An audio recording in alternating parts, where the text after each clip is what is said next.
you're working on a pilot? Can you talk about I'm it, writing a pilot with good. my husband, and we're trying to. Your husband was a stuntman. Yes, he is. He's so- he's a second unit director and stunt coordinator. Started out back in the day on Dukes of Hazzard and Knight Rider. He was the driver. He's a like #1 car driver in Hollywood. So yeah, Jack is very busy. Does a lot of films. He did Fast 5 this past summer, which turned out to be a really big show. Yeah. Yeah. So Jack and I are writing this show, and it basically puts old Hollywood back to work. That's what I can tell you. It takes.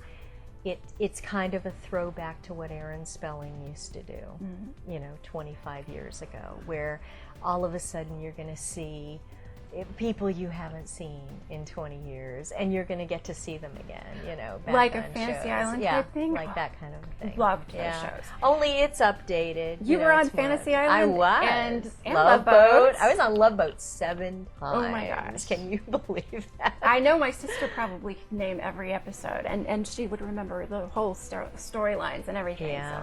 So. And also you were in the Twilight Zone. Yes. That is so cool. I did Right? three of those. Oh my gosh. Started in, I guess it was 1961 was the first one I did, and I guess as a child, right? As a child, most everybody would remember the one that I did with Jackie Cooper, where I was a mean little girl. He was a ventriloquist that was out of work, and the dummy talked by itself. Oh my gosh, I remember that one. Wow. And that one usually plays on the marathon, so a lot of people remember that one, but. Yeah, I did that show. I did Outer Limits with Robert Duvall. He did it. And Sea Hunt? And Sea Hunt with Lloyd Bridges. Robert Duvall's a conservative, right? I know he is. So I know awesome. he is. It's such a good one for our side. Yep. Clint Eastwood. I did Rawhide with Clint Eastwood. He's a conservative. Yeah. So, through the years, I did shows like Gunsmoke and My Three Sons and Andy Griffith's show, where I was Opie's girlfriend. So and how sad all those guys are liberals. Yeah, I was shocked. I know. I would have never, ever thought that all of the Andy Griffith people would be liberal. I know. They seem so opposite. It does. I know. It does seem that way, but they don't seem to be the crazies. They really don't. They seem to have their core beliefs, and that's fine. They're not having lunch with Hugo Chavez. Well, that's a good thing. It's always a good thing. Right. Wow. Yeah. So when is your pilot going to be out? Well, I don't know. We're still, what we're doing is we have the proposal and it's going, but something, we meet a lot of resistance because, for one thing, people nobody wants to see old people. It's like, excuse me, you have an entire generation of baby boomers that are getting older and would love to see. Why do they think we're watching Dancing with the Stars? I know, and I got to tell you something. The other night at the Dick Cheney dinner, I was sitting at the table with Raquel Welch. She is the most beautiful, incredible woman. Wow. And she's what, maybe late 60s? At least. Least? Unbelievable. Wow. Unbelievable. I'm sitting as close as I am to you, and she is flawless. Wow.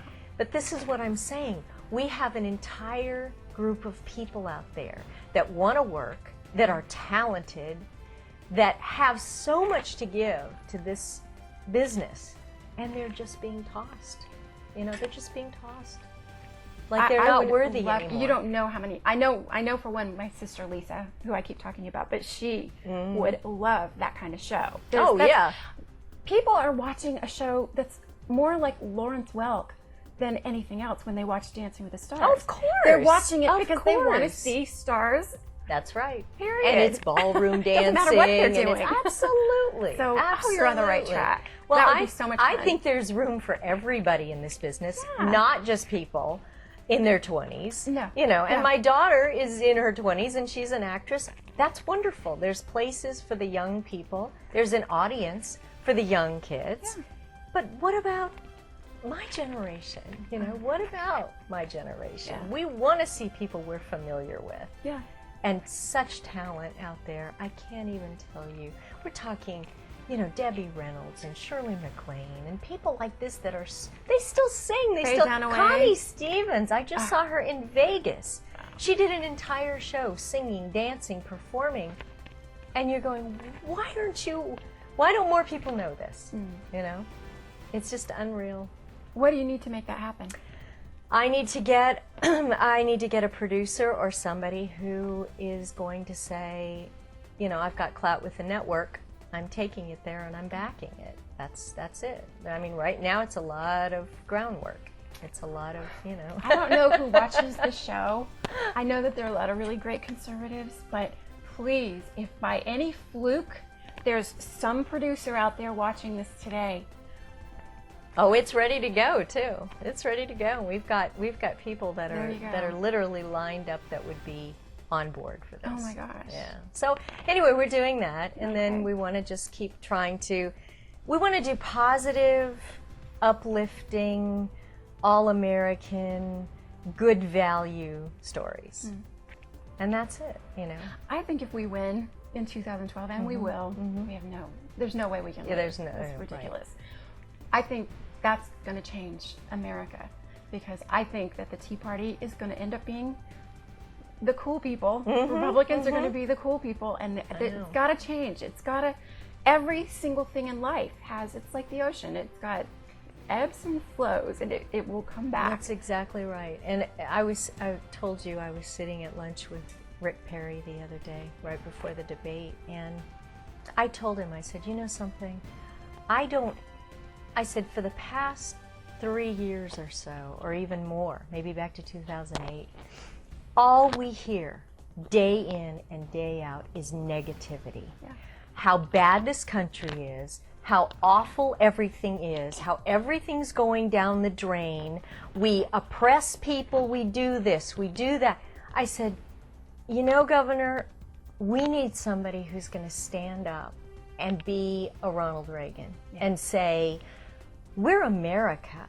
We're the best place in the world right now. We are the shining, what is it, the shining city on the hill. I was going to ask exactly. That was one of my questions. And I said, this is what we're missing. This is what we're lacking. People they've been beat down so far now with no jobs and no money and being taxed to death. And Obama going around the world, you know, bowing to everybody else and making excuses for our country. I've had it. Enough is enough. We need to get our confidence level back. We need to get our enthusiasm back, and that's what the Tea Party's doing. Yeah, I really believe it. I think they're doing it. Yeah, me too.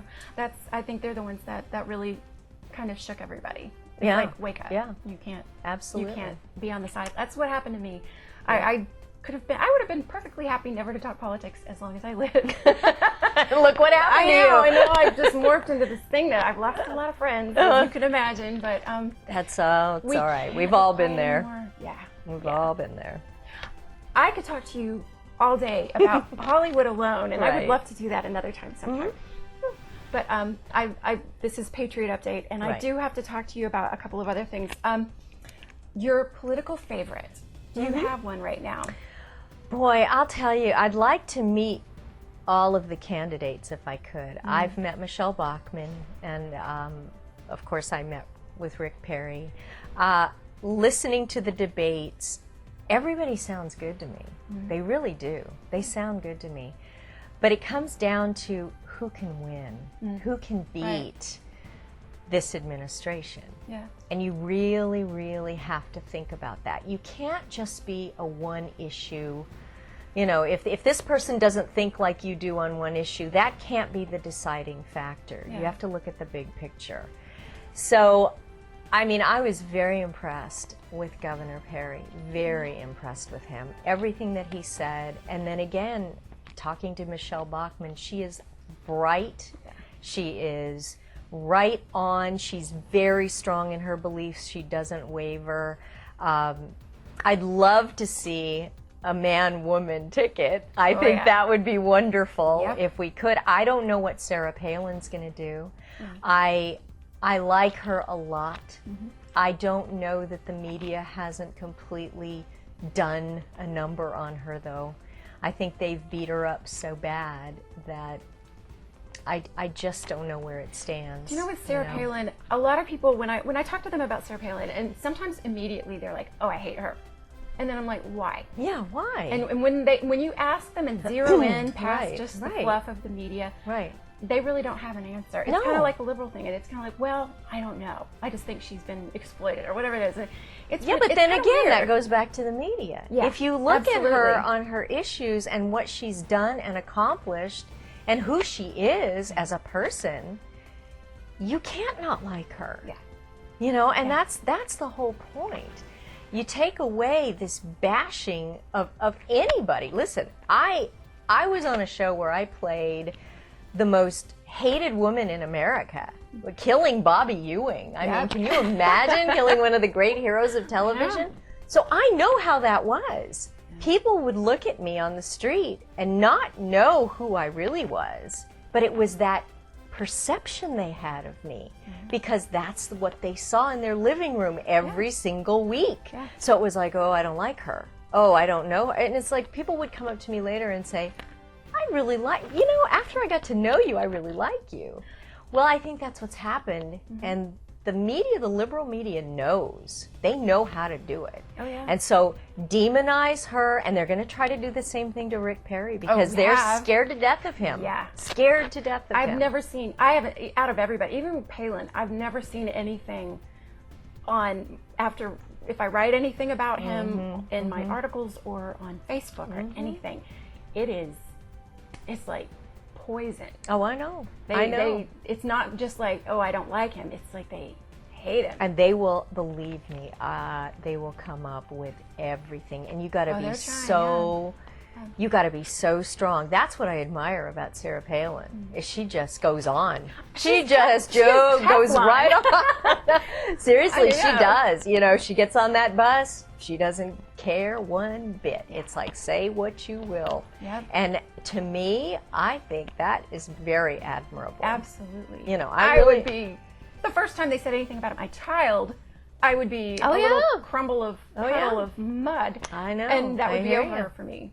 And she just keeps going. She keeps going because she's got core beliefs. People who have core beliefs don't crumble. There you go. They don't.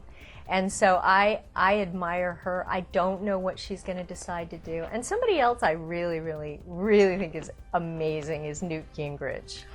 Michael I got to talk to him the other day. Did you? Yeah, I got to interview him. He's amazing. Gosh. Michael Reagan said something the other day, and it was brilliant.